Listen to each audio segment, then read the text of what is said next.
আবারও চুরির ঘটনা ঘটল কুমারঘাট শরৎ সরণি এলাকায়। জানা যায়, কুমারঘাট এসি কমপ্লেক্সের পাশে শরৎ সরণি এলাকার বাসিন্দা দীপক দে প্রতিদিনের মতো শনিবার রাতেও বাড়ির সামনে একটি খোলা জায়গায় গাড়িটি রেখে তিনি বাড়িতে যান।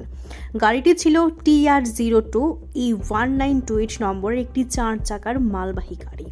চোরের দল সেই সুযোগকে কাজে লাগিয়ে থাবা বসিয়ে গাড়িটি নিয়ে চম্পট দেয়। রবিবার সকালে এসে বাড়ির মালিক দেখতে পান গাড়িটি নেই।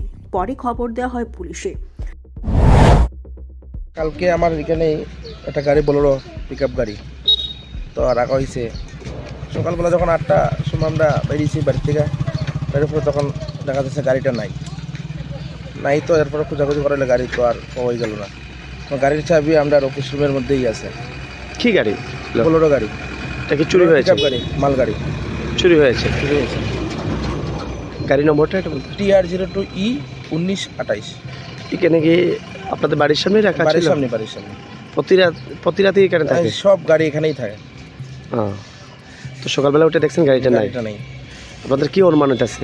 গাড়ি তো অনুমানিক পুলিশে আমরা ইনফর্ম করছি, গাড়ি সব খোঁজাখুঁজি করার পরে গাড়ি আর পাওয়া গেছে না। আচ্ছা, তো আপনাদের এখানে কোনো সিসি ফুটেজ ছিল? সিসি ফুটেজ তো ছিল, সেখানে সামনে একটা দোকান আছে রাজদীপ এন্টারপ্রাইজ, ওটা থেকে দেখা গেলো যে কুয়াশায় কিছুই দেখা যাচ্ছে না। তো আপনারা প্রশাসনের কাছে কি বার্তা রাখতে চাইবেন? প্রশাসনের কাছে আমরা জানাইছি যে গাড়ি পাওয়া যেতেছে না, প্রশাসন দেখছে। আচ্ছা, কী করেন আপনি? আমি তো বিজনেস, ঠিকাদারি বিজনেস। ঠিকাদারি। এর আগে কি এই এলাকাতে কোনো ঘটনা ঘটেছিল না এই প্রথম? এর আগে তো আর কিছু হয়নি। আপনারা কোন এলাকার বাসিন্দা? আমরা Sarat Sarani, Kumarghat near AC office. Kumarghat near AC অফিসের পাশে না? শরৎ সরণি বাসিন্দা। তো যেখানে চুরি হয়েছে এর পাশেই নেই আপনাদের ঘর? হ্যাঁ, এর পেছনেই আমাদের ঘর।